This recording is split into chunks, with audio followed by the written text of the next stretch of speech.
बोला बोला छठी मैया की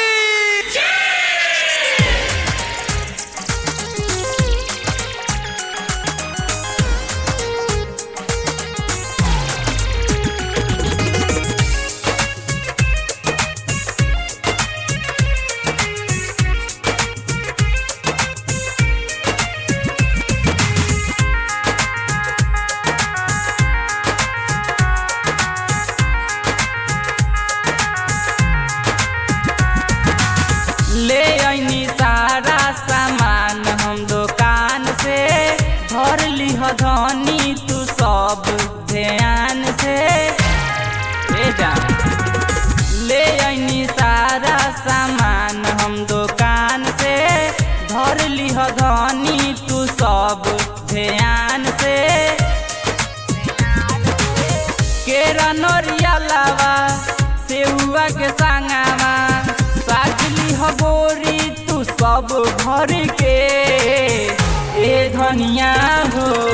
चल छोटी घाटे लोटिया में धर ली जल भर के। हाँ ए धनिया हो चल छोटी घाटे लोटिया में धर ली जल भर के।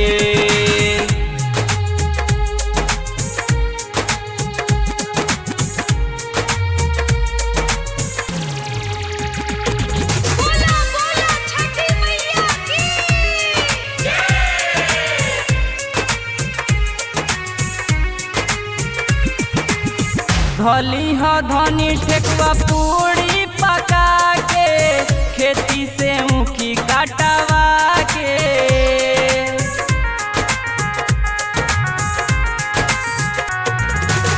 कोहरा के घरवा से ढाका नया दियरी मंगई ह छोटी माई के घटिया जाई के दियरी जरई ह चौमुखी दियाना बरी ह तू अंगना कोसी तू भरी ह अपना घर के ए धनिया हो चल छोटी घाटे लोटिया में धर ली जल भर के। हाँ ए धनिया हो चल छोटी घाटे लोटिया में धर ली जल भर के।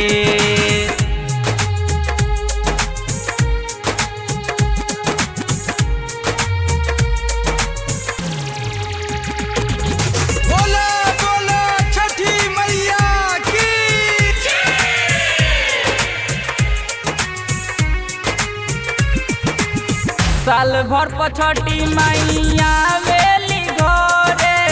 तिवई से भेंट सब करे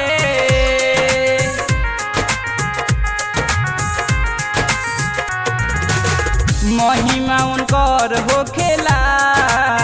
सभी देवतन से महान हो छठी मैया के पर्व के जानेला दुनिया जहान हो भइल जाता देरिया अरग के बेरिया कहेले नौसाद बादल गर के ए धनिया हो चल छोटी घाटे लोटिया में धर ली जल भर के। हाँ ए धनिया हो चल छोटी घाटे लोटिया में धर ली जल भर के।